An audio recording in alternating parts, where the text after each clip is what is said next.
regarding the Russian invasion. I think, let's see, we go until 10:15, if everybody takes like 10, 12 minutes. Okay. That would be great. How should I? Oh, sure. Okay, thank you. Yes, this is an odd setup for this type of activity. First I'll introduce myself. I'm from Denison University in Ohio, and I'm an undergraduate student. I'm a junior currently, and this is for my summer research. I did 10 weeks in Denison University. So my title is Impact of Citizens Media in Ukraine in case of Russian invasion, and how Ukraine citizens media are taking part in society.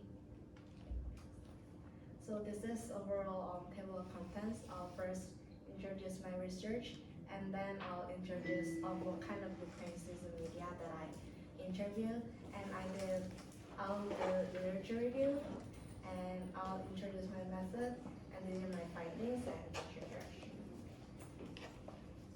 So first, this research is about inquiring and exploring the impact and the role of citizens media in times of crisis, political violence, or physical violence. So I'm doing it in the context of Ukraine and the Russian invasion. So first, citizens media are media by the ordinary citizens, not by professional journalists or like professionals, and they're very participatory. So every citizen can participate in uploading or creating the media, and they're very free and independent. Okay, now come on, slide down. First, I found three citizens media in Ukraine. First is Skora Media. They're based on Kharkiv region in Ukraine, and they're both using English and Ukrainian as their main language. And they focus on the war coverage, showing the lives of Kharkiv and also the war crime in Kharkiv. And their goal is to show everything in the front line and show to the world and the community. And second, sorry.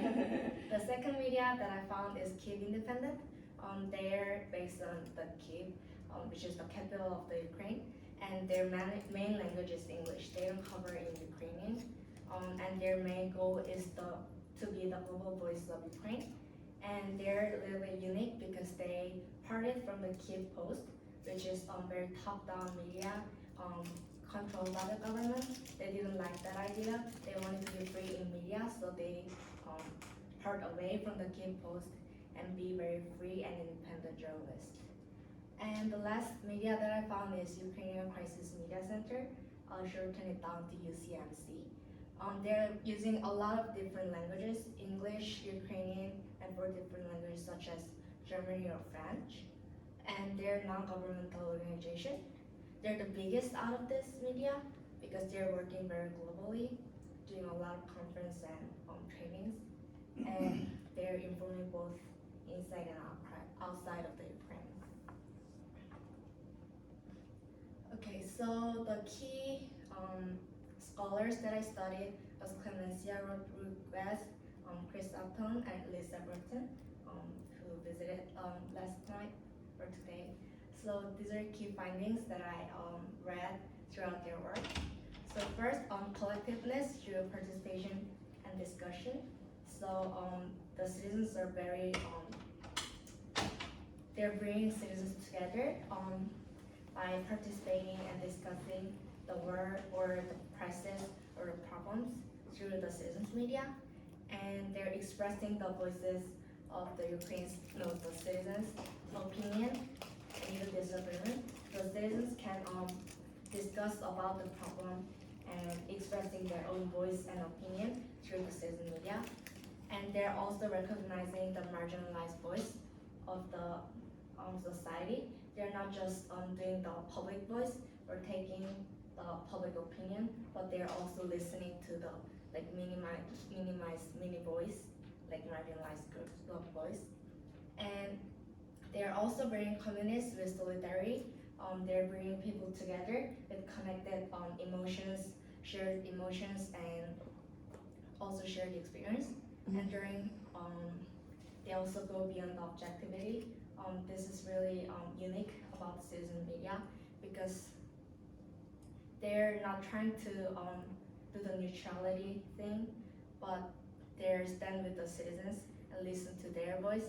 So it cannot be very objective in that sense. It's more subjective because they're expressing the voices of marginalized group of citizens.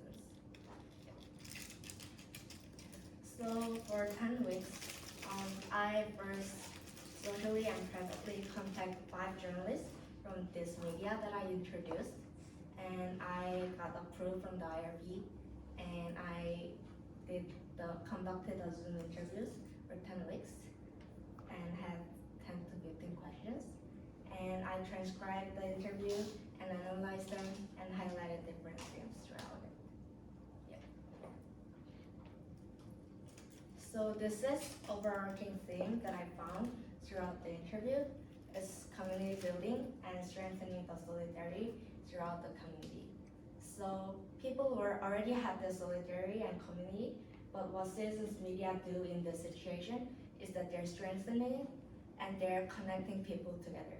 So they have this kind of feeling that we are the community, but they don't know what to do in this time of war. But Ukrainian citizen media connected them together and build one community. It was a overarching theme, and I'll explain it later. So first, they do this by occurring the shared emotions, experience, and discussion together. So both global community and Ukrainian community, they're sending this empathetical comments, and they're sharing emotions through citizens media. They also not only share emotions, but they also help and support the citizens media, like volunteering or donation financially. And also citizens media connect this marginalized local citizens' voice with local communities or authorities. So these are some quotes that I found through the interview. First, there were a lot of donation and volunteering, as I said. Citizens, they all had someone in the army. That's why they cannot hold this situation. They wanted to contribute something to this, and citizens media are helping them to donate or volunteer. And there are a lot of, as journalists said, it is very common that everyone wants to help and volunteers things. Also, there are a lot of discussions through Facebook, and the journalists are catching that up, and they're bringing it to these local authorities or in their meetings. The second findings that I found was the provision of resources and space for restoration and rest. So the journalists, the citizens media of Ukraine understand the need of the citizens, and they're connecting these people with local volunteers, medical center, or help directly even. And they also provide rest and restore people mentality, because where fatigue is really big. So citizens media are also taking part in that. And they're also doing a lot of cultural report, which really helps people to escape from the war, like shortly, and take war as their identity and overcome it. Yep. So these are some of the also quotations. First, they had an incident where there was a major blackout in Ukraine, and people were lack of internet or like electricity. So this media, power media, they became the power outlet for the citizens, so that people can come and take a rest and also charge their phone or access to the internet. And also if there's a need in people, they connect to the local medical assistance or like local organizations, so the citizens can get enough help. And for the rest part, the Var Media, they had this coffee shop at the first floor of their media center, so that people can come and have some rest, connection with journalists, a connection within themselves and escape from the war fatigue. And also they had this exhibition where people tell about their region and photographs come and tell about the war to the people. This is like taking war and connect to the culture so that people doesn't feel it as a war fatigue, but it's part of their lives and overcome it through their experiences. Okay, so the last point that I want to make is that they're very free and independent, that they're standing with the citizens. They're not controlled by the government or any other authoritative groups. They're freely reporting about marginalized voices, and they know deeply about Ukrainian culture and background, different from the foreign media. And they're telling stories from local perspective, not as a public top-down perspective. So, since they're a very localized group of journalists, they know a lot about Ukrainian history, culture, and their own perspective, which is really make them convenient for telling the stories of marginalized and local people. Also, as I mentioned, objectivity. I'll just read this quote because it's really important.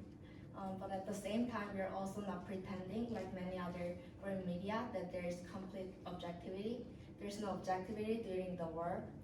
There's always a side, and especially in this situation in Ukraine, we are not trying to play the neutrality card here. Our goal is to be the voice of Ukraine, and the goal is not to be the voice of Russia. So media is, I understand that they need to be objective in any situation, but especially in the situation of war or crisis, there's no need to be.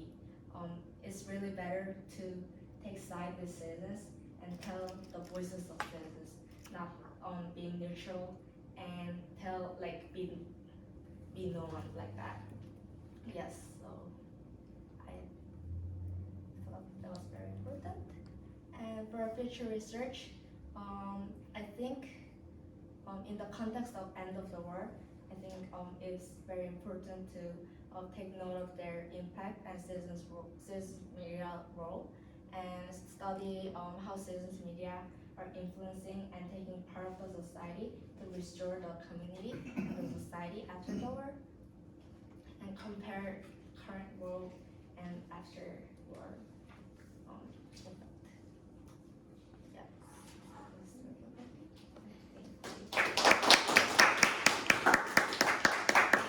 Right on time. Thank you so much. Fascinating, and I can't believe, congratulations. I was definitely not doing that kind of work when I was in undergraduate. So, thank you for your work. Next, we have Marcela Moran from Texas A&M, and I will, the paper